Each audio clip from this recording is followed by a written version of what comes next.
係各位梁廚美食嘅朋友，大家好，我係梁師傅。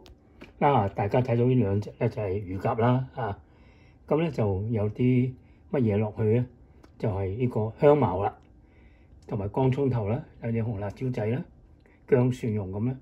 咁呢個咧就係叫做香茅乾葱屈乳鴿。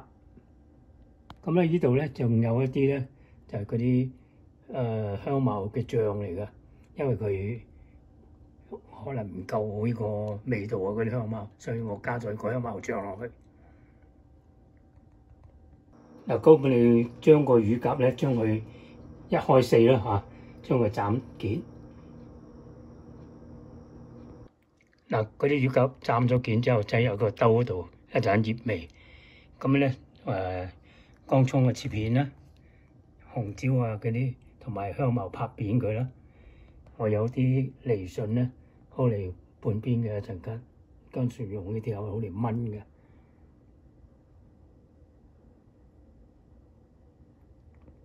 好，咁我哋咧就醃一醃佢，嗱俾一啲糖落去啦，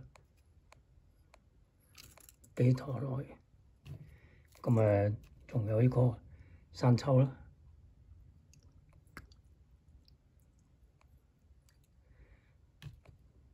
咁呢度咧仲有啲胡椒粉嘅，咁一陣落埋佢，咁將佢撈勻佢。